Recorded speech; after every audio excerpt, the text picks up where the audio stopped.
بسم اللہ الرحمن الرحیم۔ 14ویں فصل۔ اس فصل میں ہم ان بعض سوالوں کے جواب دیں گے جو کہ ہمارے ذہنوں میں کھٹکتے ہیں، جو کہ گزشتہ فصلوں میں گزرے ہیں، جیسا کہ ایک مسلم کو چاہیے کہ وہ اللہ کے سوا کسی سے کچھ نہ مانگے، نہ دعا مانگے اور نہ ہی شفاعت طلب کرے، بلکہ یہ سب چیزیں اللہ سے منسلک ہیں۔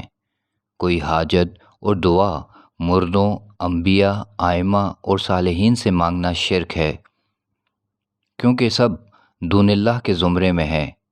کچھ لوگ سوال کرتے ہیں کہ قرآن پاک میں ہے کہ صحابہ کرام نبی سے دعا کرواتے تھے۔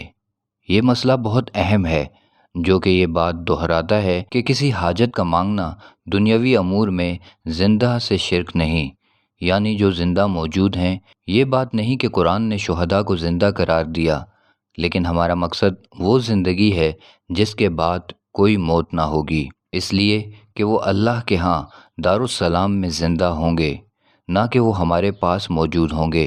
مثال کے طور پر اگر احمد اپنے دوست محمد سے کوئی قرض مانگتا ہے کہ وہ اس کو واپس کر دے گا تو اس کو کوئی مشکل نہیں۔ نبی کے زمانے میں صحابہ آپ کو پکارتے تھے کیونکہ آپ زندہ تھے اور صحابہ کرام آپ کے پاس رہتے تھے۔ اس کا یہ مطلب نہیں کہ نبی صرف اللہ کو پکار سکتے تھے۔ مثلاً اگر کوئی آپ سے شفا مانگتا یا اپنے والدین کے لیے شفا کرواتا تو آپ نے یہ نہیں فرمایا کہ میں اس کو شفا دیتا ہوں، بلکہ فرمایا کہ میں بھی تمہارے ساتھ اس کے لیے شفا مانگتا ہوں۔ کوئی بھی شخص صحابہ یا تابعین میں سے ایسا نہیں کہ وہ آپ کی وفات کے بعد آپ کی روح سے دعا مانگے، کیونکہ یہ شرک ہے۔ بڑے افسوس کی بات ہے کہ آج ہم نبی کے بھیجے جانے کے اصلی مقصد کو بھول گئے اور لوگ جاہلیت کے اعمال کو دوبارہ جگانے لگے۔ شرک سب دینوں میں موجود رہا ہے، بوذیوں سے لے کر یہاں تک کہ یہود و نصارہ اور مسلمین سب اسی مشکل کا مقابلہ کرتے آئے ہیں، اور دوسرے ادیان میں شرک اسلام کی نسبت زیادہ تھا، کیونکہ انہوں نے اپنی کتب میں تحریفیں کیں، لیکن اللہ نے قرآن کی حفاظت کا وعدہ کر رکھا ہے، اور وہ ممالک قرآن کو چھوڑ کر احادیث اور دیگر خرافات کی پیروی کرنے لگے اور قرآن کے خلاف دعائیں کرنے لگے۔ وہ شرک میں بہت آگے چلتے گئے، اور ایران کے بہت سارے شہروں میں شرک کو دیگر اسلامی ممالک کی نسبت زیادہ دیکھا گیا، کیونکہ لوگ اسلام سے بہت دور رہتے ہیں اور عقیدے اور ایمان کے بارے میں غور و فکر چھوڑ چکے ہیں، کسی غرض اور شکوک کے سبب سے، اور وہ آنکھیں اور کان بند کر کے لوگوں کی پیروی کرتے ہیں۔ دوسرا مسئلہ نیند اور خوابوں کا ہے۔ بہت سے لوگوں سے سنا ہے کہ ہم نے نیند میں اپنے رشتہ داروں کو اپنی طرف آتے ہوئے دیکھا، جس طرح قرآن مجید میں آیا ہے کہ عالم ارواح ہر انسان کے لیے برابر ہے۔ تو اس سوال کا جواب کیسے دو گے؟ بلکہ اس کا جواب پہلے سورہ مومنون کی آیت نمبر 100 میں آتا ہے، اور اس آیت میں بھی توجہ کیجیے۔ اللہ رب العالمین کا ارشاد گرامی ہے، اللہ یتوفی الانفس حین موتها والتي لم تمت في منامها فيمسك التي قضى عليها الموت ويرسل الأخرى إلى أجل مسمى إن في ذلك لآيات لقوم يتفكرون أم اتخذوا من دون الله شفعاء قل أولو كانوا لا يملكون شيئا ولا يعقلون قل لله الشفاعة جميعا له ملك السماوات والأرض ثم إليه ترجعون۔ سورہ الزمر آیت 42، 43، 44۔ اللہ ہی جانوں کو ان کی موت کے وقت قبض کرتا ہے، اور ان جانوں کو بھی جن کی موت ان کے سونے کے وقت نہیں آئی، پھر ان جانوں کو روک لیتا ہے جن پر موت کا حکم فرما چکا ہے، اور باقی جانوں کو ایک میعاد معین تک بھیج دیتا ہے۔ بے شک اس میں ان لوگوں کے لیے نشانیاں ہیں جو غور کرتے ہیں۔ کیا انہوں نے اللہ کے سوا اور حمایتی بنا رکھے ہیں؟ کہہ دو، کیا اگرچہ وہ کچھ بھی اختیار نہ رکھتے ہوں اور نہ عقل رکھتے ہوں؟ کہہ دو، ہر طرح کی حمایت اللہ ہی کے اختیار میں ہے، آسمانوں اور زمین میں اسی کی حکومت ہے، پھر اسی کی طرف تم لوٹائے جاؤ گے۔ ہم اس سوال کا جواب دیتے ہیں کہ خواب اور نیند کا صحیح ہونا قرآن کی اس آیت میں موجود ہے، لیکن نیند کوئی دلیل نہیں، یعنی کوئی چیز اگر خواب میں دیکھی گئی تو عقیدے اور ایمان کو تبدیل نہیں کر سکتی۔ اس آیت میں توجہ کیجیے۔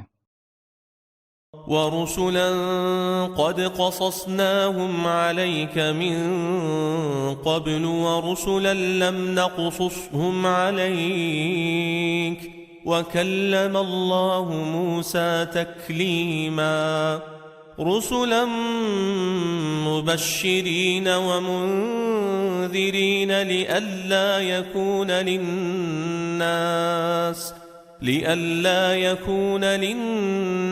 على الله حجة بعد الرسل وكان الله عزيزا حكيما لكن الله يشهد بما أنزل إليك أنزله بعلمه والملائكة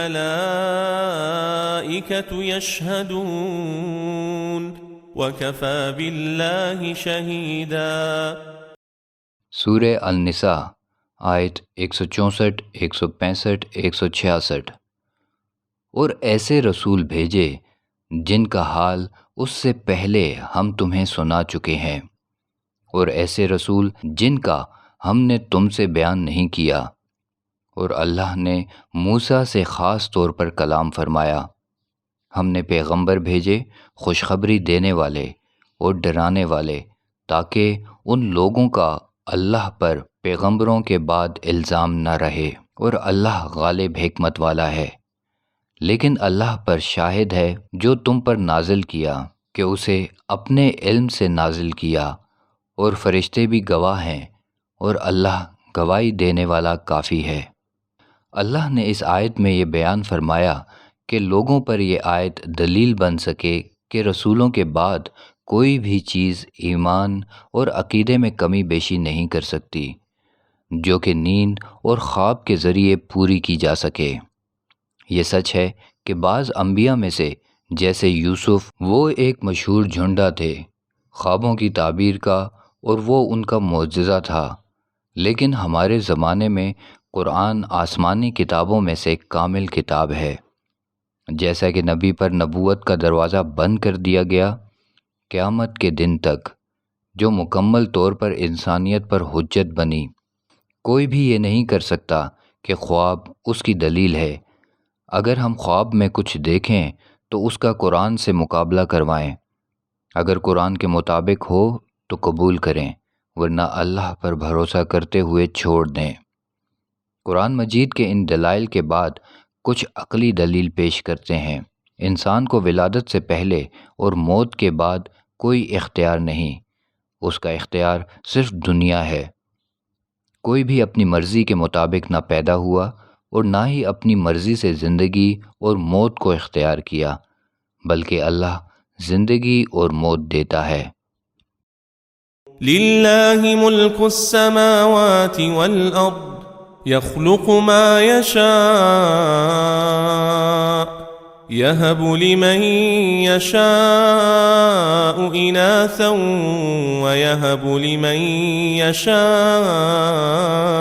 الذُّكُورَ أَوْ يُزَوِّجُهُمْ ذُكْرَانًا وَإِنَاثًا وَيَجْعَلُ مَن يَشَاءُ عَقِيمًا إِنَّهُ عَلِيمٌ قَدِيرٌ۔ سورہ الشورى آیت 49-50۔ آسمانوں اور زمین میں اللہ ہی کی بادشاہی ہے، جو چاہتا ہے پیدا کرتا ہے، جسے چاہتا ہے لڑکیاں عطا کرتا ہے، اور جسے چاہتا ہے لڑکے بخشتا ہے، یا لڑکے اور لڑکیاں ملا کر دیتا ہے، اور جسے چاہتا ہے بانجھ کر دیتا ہے۔ بے شک وہ خبردار قدرت والا ہے۔ غور کریں کہ روح جب جسم میں ہوگی اور ہماری مرضی سے ہوگی تو ہم اس کو کیسے خبردار کریں کہ وہ ہماری نیند میں کسی اور شخص کو داخل کرے۔ مرنے کے بعد نیند کا کوئی دخل نہیں، اور کوئی بھی اپنی مرضی سے نہ تو سوئے گا اور نہ ہی جاگے گا، اور نہ ہی کوئی چیز اپنی مرضی کے مطابق دیکھے گا، اور نہ ہی کسی وقت مقرر پر جاگے گا۔ خوابوں کی ایک قسم کا تعلق انسان کے روزمرہ کام کاج اور سوچ بچار سے ہوتا ہے، اور دوسری قسم اللہ کے ارادے سے منسلک ہوتی ہے، جیسا کہ ہم نے اس چیز کو گزشتہ فصلوں میں بیان کیا ہے کہ اگر نیند میں کوئی نیک انسان دیکھو اور تم کسی ضرورت پوری کرنے کے لیے پکارو تو یہ کس درجے کا عمل ہوگا۔ اس طرح کے بہت سارے شرک کو قرآن میں بیان کیا گیا ہے۔ بہت سارے لوگ اپنے عقیدے کو قرآن کے مطابق اور وحدانیت کو اپنی زندگی میں نافذ کرتے ہیں، اور اس کے مقابلے بہت لوگ کوئی ہدایت نہیں پاتے اور خرافیہ اور شرکیہ زندگی پر راضی رہتے ہیں۔ یہ لوگ جب کوئی توحید پرست اور ہدایت یافتہ کو دیکھتے ہیں تو بہت غصہ کرتے ہیں، غرور، ظلم اور مال پرستی کے سبب سے، اور وہ چاہتے ہیں کہ سب مومن اور غیر مومن ان جیسے ہو جائیں۔ شرک اور مرضیت میں جب کوئی ان سے کہے کہ اللہ نے حکم دیا ہے کہ کوئی چیز بھی خالق اور مخلوق کے درمیان واسطہ نہیں، ہر کوئی اس کو براہ راست پکار سکتا ہے، وہ ہمارے لیے مثال بیان کرتے ہوئے کہتے ہیں کسی بھی مکتب اور ادارے کے ہیڈ کو ملنے کے لیے اس کے سیکٹری سے رابطہ کرنا پڑتا ہے۔ وہ جانتے ہیں کہ دنیا اللہ نے بنائی ہے، کسی ادارے کی مثل نہیں، اور نہ ہی اس میں رشوت کا معاملہ کیا جاتا ہے، لیکن جب وہ قرآن کے ذریعے جھگڑا کرتے ہیں تو بہت گھٹیا مثالیں دیتے ہیں۔ اس آیت میں توجہ کریں، اللہ کا ارشاد گرامی ہے، وَيَعْبُدُونَ مِن دُونِ اللَّهِ مَا لَا يَمْلِكُ لَهُمْ رِزْقًا مِّنَ السَّمَاوَاتِ وَالْأَرْضِ شَيْئًا وَلَا يَسْتَطِيعُونَ فَلَا تَضْرِبُوا لِلَّهِ الْأَمْثَالَ إِنَّ اللَّهَ يَعْلَمُ وَأَنْتُمْ لَا تَعْلَمُونَ ضرب الله مثلا عبدا مملوكا لا يقدر على شيء ومن رزقناه منا رزقا حسنا فهو ينفق منه سرا وجهرا هل يستوون الحمد لله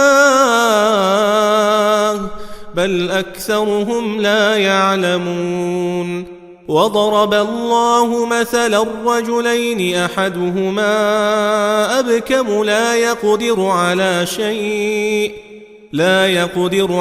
شيء وهو كل على مولاه أينما يوجهه لا يأتي بخير هل يستوي هو ومن يأمر بالعدل وهو على صراط مستقيم۔ سورہ النحل آیت 63-64۔ اور اللہ کے سوا ان کی عبادت کرتے ہیں جو آسمانوں اور زمین سے انہیں رزق پہنچانے میں کچھ بھی اختیار نہیں رکھتے اور نہ رکھ سکتے ہیں، پس اللہ کے لیے مثالیں نہ گھڑو، بے شک اللہ جانتا ہے اور تم نہیں جانتے۔ اللہ ایک مثال بیان فرماتا ہے، ایک غلام ہے کسی دوسرے کے ملک میں جو کسی چیز کا اختیار نہیں رکھتا، اور ایک دوسرا آدمی ہے جسے ہم نے اچھی روزی دے رکھی ہے اور وہ ظاہر اور پوشیدہ اسے خرچ کرتا ہے، کیا دونوں برابر ہیں؟ سب تعریف اللہ کے لیے ہے مگر اکثر ان میں سے نہیں جانتے۔ اور اللہ ایک اور مثال دو آدمیوں کی بیان کرتا ہے، ایک ان میں سے گونگا ہے، کچھ بھی نہیں کر سکتا، اور اپنے آقا پر ایک بوجھ ہے جہاں کہیں اسے بھیجے اس سے کوئی خوبی کی بات نہ آئے۔ کیا یہ اور وہ برابر ہے جو لوگوں کو انصاف کا حکم دیتا ہے اور وہ خود بھی سیدھے راستے پر قائم ہے۔ اس آیت کے شروع میں اللہ نے دون اللہ کی عبادت سے منع فرمایا، ان کی کمزوری اور عدم قدرت کو بیان فرمایا۔ بہت لوگوں کو یہ چیز پسند نہیں آتی، غیر اللہ کی طرف توجہ نہ کرنے کی وجہ سے، اور وہ کوشش کرتے ہیں اپنے اعمال کو دلیل بنانے کی اور مثالیں لے کر آتے ہیں۔ اللہ نے اس بات کا واضح طور پر حکم فرمایا کہ اس کی کوئی مثال نہ بناؤ اور نہ دین کا قیاس کرو جھوٹی مثالوں پر۔ یہ وہی اللہ ہے جو لوگوں اور سچے دین کو جانتا ہے، اس کے لیے کوئی مثال دینے کی ضرورت نہیں، اور نہ ہی اللہ کے پروگرام کے لیے کسی منہاج کی ضرورت ہے، بلکہ اللہ نے ہی لوگوں کے لیے منہاج بیان فرمایا ہے۔ کچھ لوگ یہ کہتے ہیں کہ ہم دون اللہ کو نہیں پکارتے، بلکہ ہم اللہ کو اللہ کے ساتھ پکارتے ہیں، تو اس میں کوئی مشکل نہیں۔ یہ بات سمجھ نہیں آتی کہ وہ لوگ کس بنیاد پر یہ دلیل اپنے اعمال پر قائم کرتے ہیں۔ اس کی عکاسی 10ویں فصل میں گزری ہے، اور اب ہم آپ پر یہ آیت پیش کرتے ہیں۔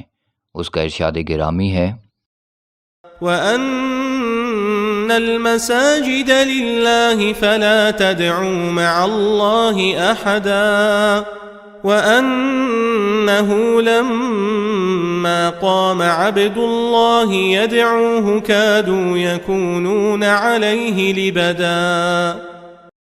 سورہ جن آیت 17، 18، 19۔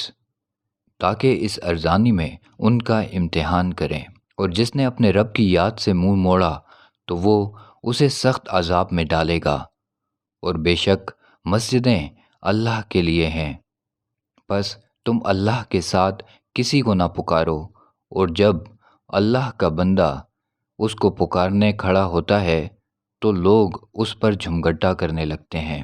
منتخب آیت۔ لا الہ الا هو یحیی ویمیت ربکم ورب آبائکم الاولین۔ سورہ الدخان آیت 8۔